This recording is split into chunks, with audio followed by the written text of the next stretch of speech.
Hello everyone, this is Nick Vidal, and I'll be giving this session Growing Your Community. And let me share the slides here. So a little bit about me. I worked at the OSI as the Director of Business and Community for a little over 3 years. I was also Director of Americas at the Open Invention Network. And before that, I was very active in the Drupal community, especially about spreading Drupal in Latin America. And I love communities, I love open source, and this has been basically part of my professional life, promoting open source communities, helping, sharing knowledge, and sharing information. And I would like to share some tips with you with how you can grow your community. And so I had a really great time at the West Side. We were part of the 20 years of open source. I helped organize that with the general manager, Patrick, and the OSI board and alumni. And we organized over 100 activities across 40 events worldwide. And that was a way to reach out to the community and to celebrate this special milestone, which was the 20 years of open source.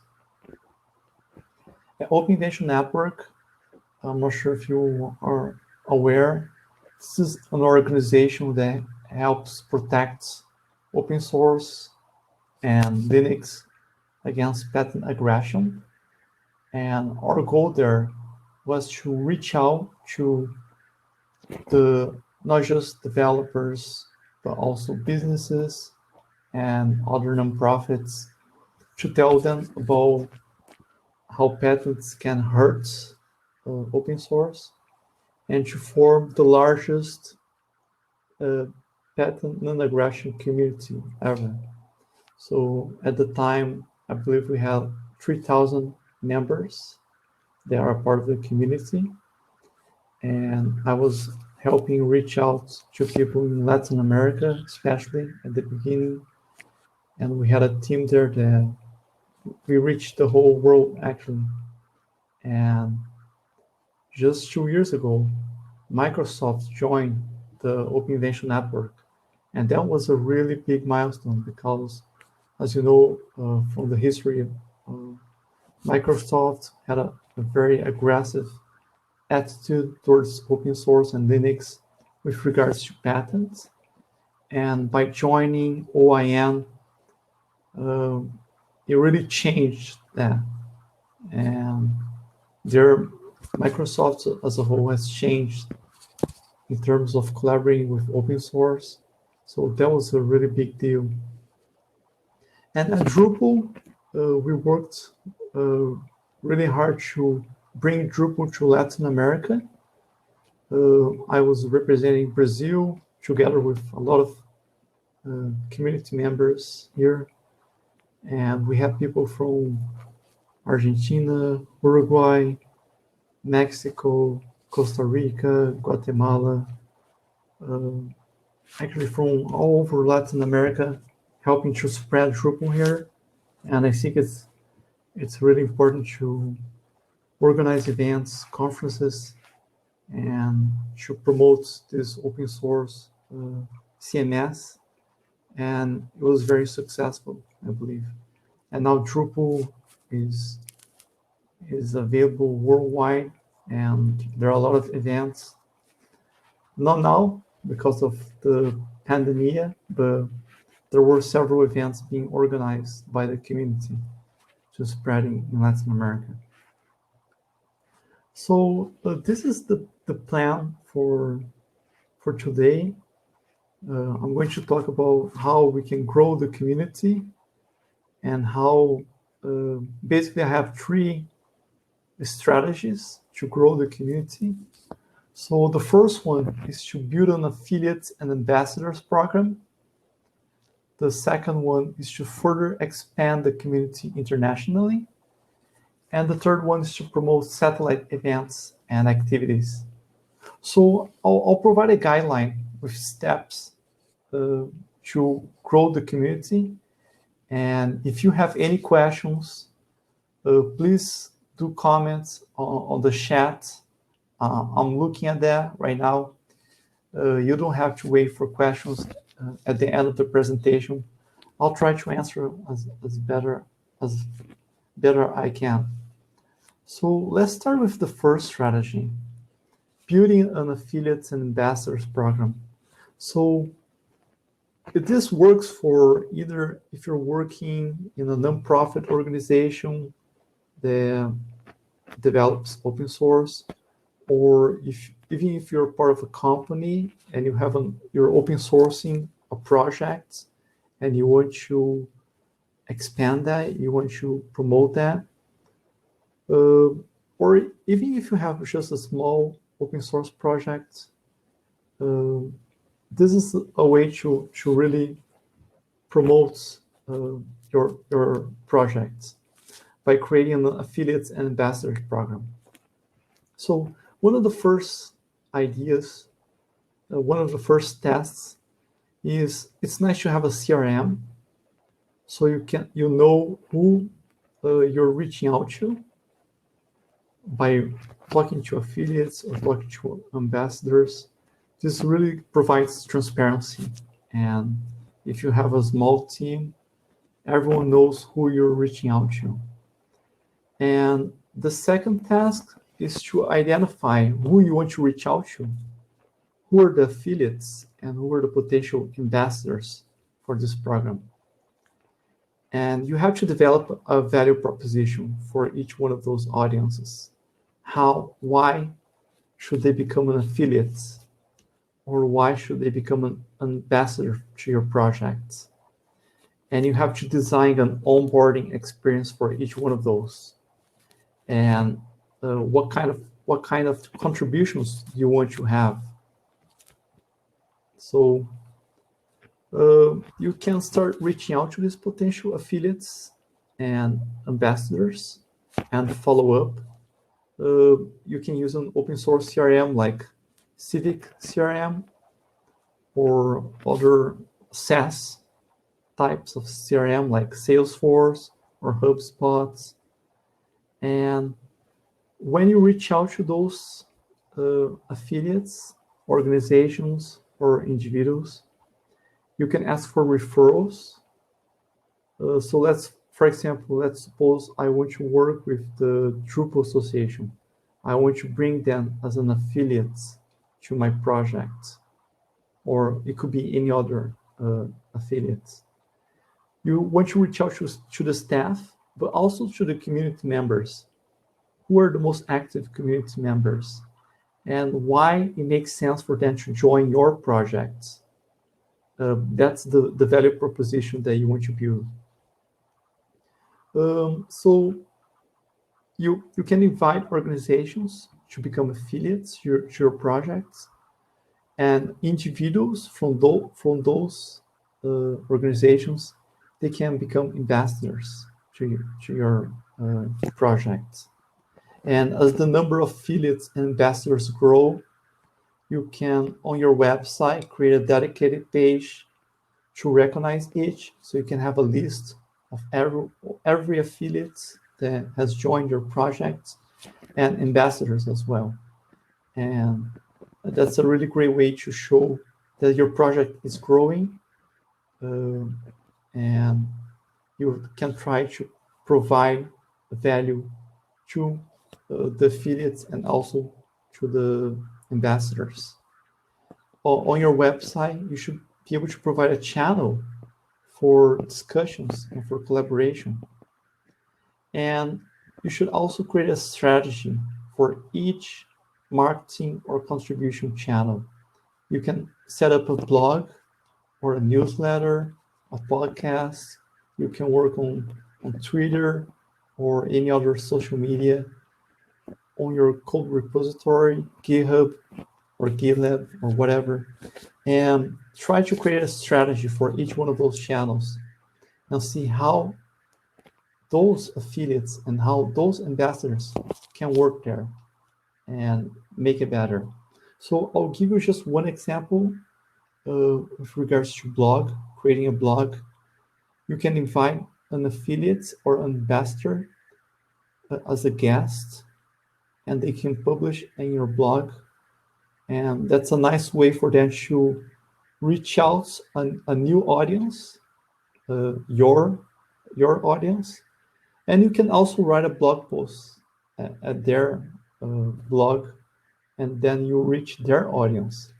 And that kind of collaboration helps each one of you to grow better. So that's one way to grow your affiliates and ambassadors program. So as the community matures, it's nice to publish resources in different formats, languages for each audience. So usually those projects, they start in English, but perhaps you want to reach out to people from other countries who speak other languages. So it's nice to create something specific for that community, and also create other types of documentation or infographics or white papers. There's not just a blog post, but you can create all kinds of material for each one of your audience. And that's a great way to grow your affiliates and ambassadors program. You can invite those ambassadors to share and to create those data and to share them. And you can also allow ambassadors to create their own events and add those events to your website. That's a nice way as well to grow your community. I'm just going to give you a few examples of organizations who have grown affiliates and ambassadors program. So at the OSI, we have about 80 affiliates. From the Drupal Association is an affiliate. The WordPress Foundation is also an affiliate. We have a lot of partnerships with those affiliates, and we share content and we share knowledge with our audience, and they also share with their audience. So it's a nice way to grow together those audience and to share knowledge overall. At Open Invention Network, where we worked, we had about 3,000 members there, and it was a very high growth.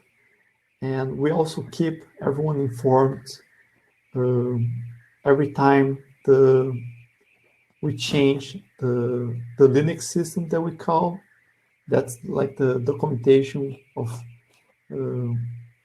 where the patents are free, let's say. So we reach out to each one of those members to keep them aware of how that's growing. The Linux Foundation, I believe, is one of the most successful organizations in terms of bringing in new members. And they have members like companies joining, but also affiliates, nonprofits. They really are growing rapidly, and I believe they have like 1,000 members currently, and that's just amazing. Bringing everyone from different industries to learn how Linux grows, how open source works. And if you want to build an affiliates and ambassadors program, it's really interesting to look at Linux Foundation and just see how they did that and how they developed this. Another great example is the Eclipse Foundation. And this is particularly interesting for folks in the Java community and on the Jakarta community. As you know, Eclipse is very strong on that domain, and they have a lot of members as well, which they're bringing in. A lot of companies, a lot of nonprofits, and they work together to grow the community there.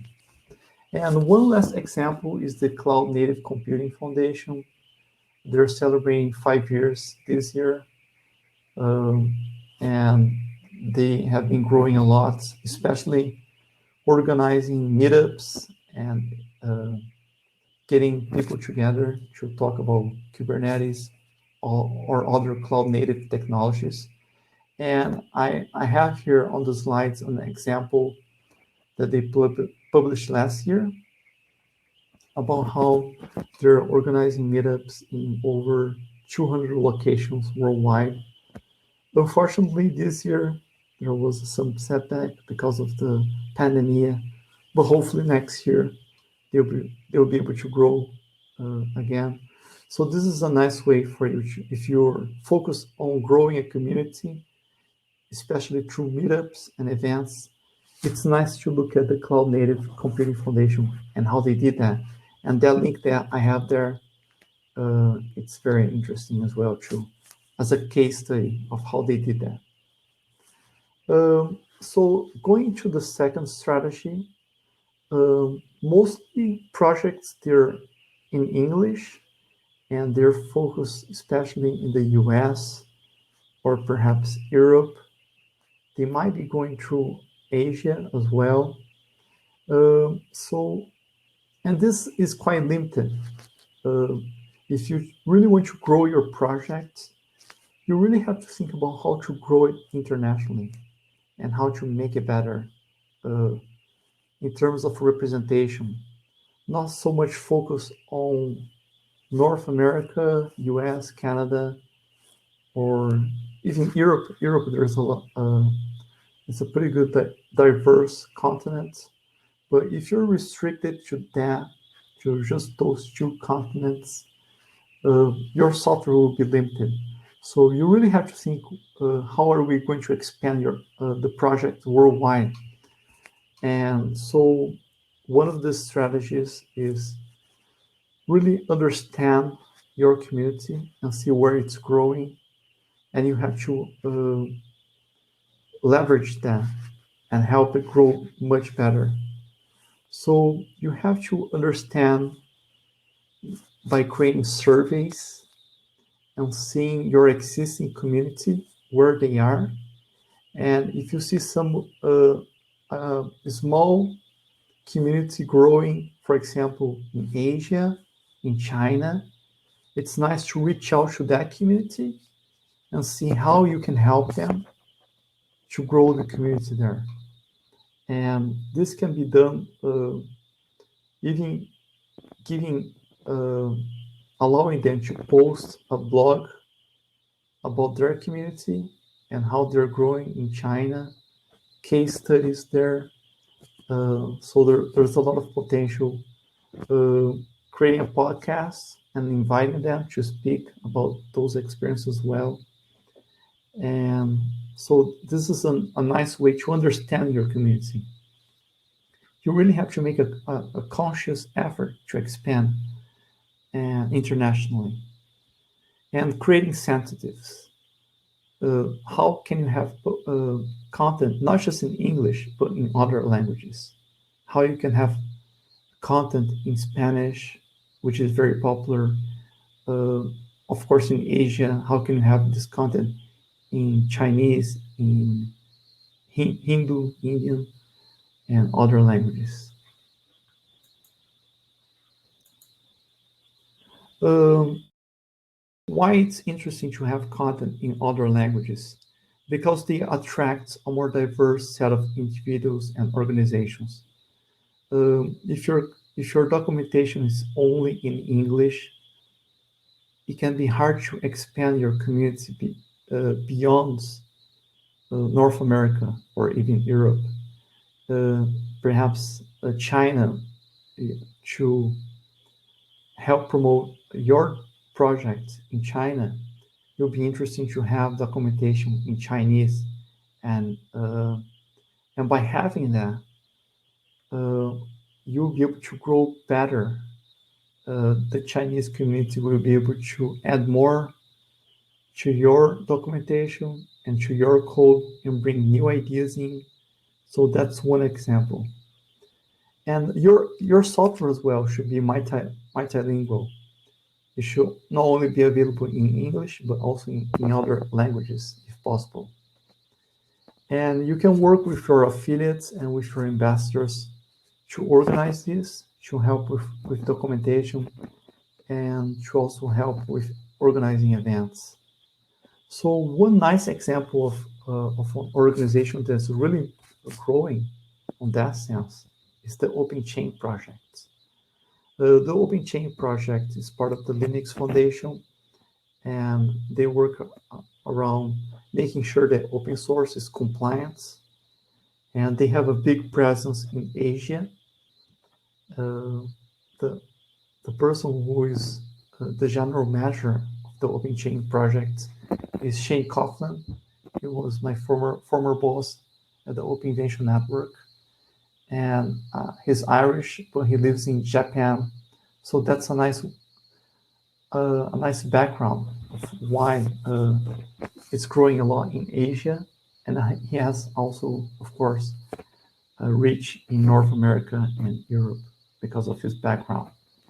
And so their specification was translated to Chinese, German, Italian, Japanese, Korean, Polish, Portuguese, and Spanish. That's just fantastic. And how they did that, they worked together with the community. When you start small, so you can create a translation to Chinese of just the summary of your specification.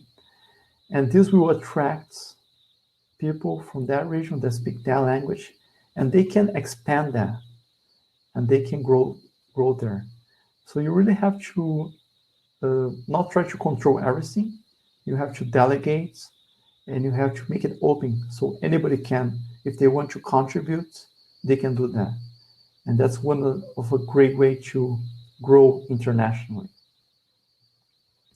And finally, the third strategy to grow your community is around organizing events.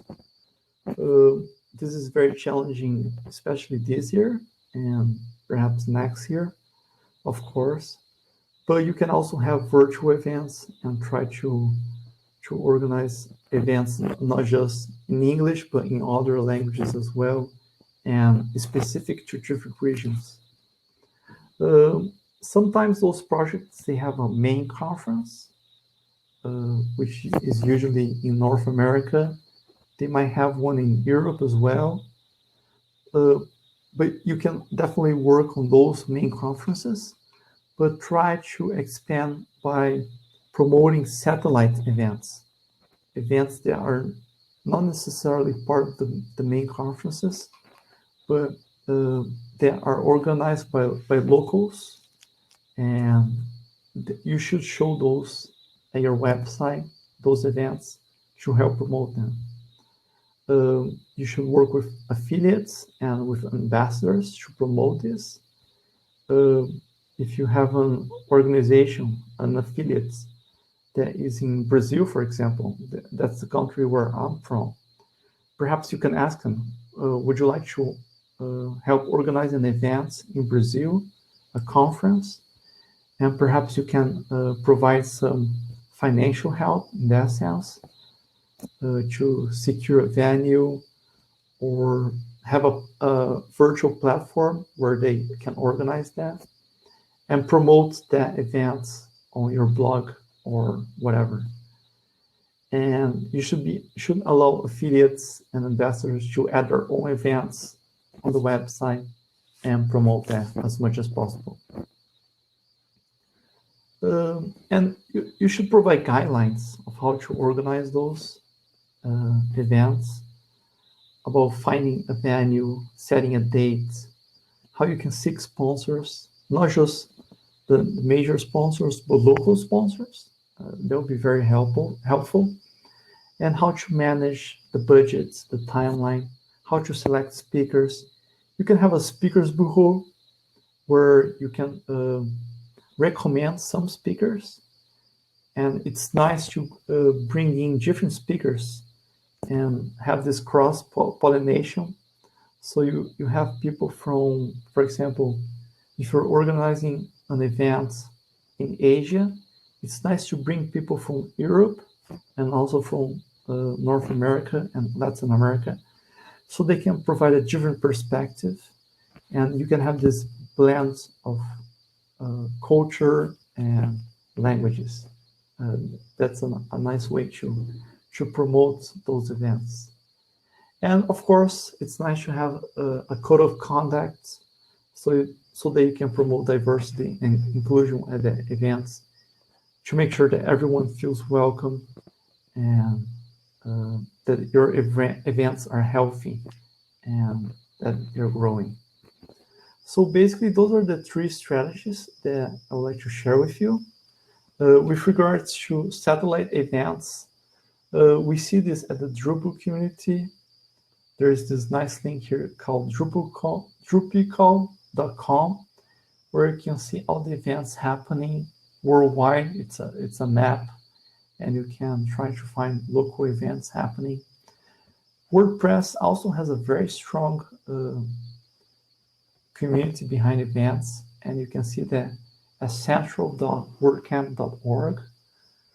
One nice thing about Mozilla and Ubuntu is that they organize their own events, but they also participate in other events, events that are general purpose. So, for example, if a community member is going to participate at OSCON or at Open Source Summits or whatever other events, they have this listed there.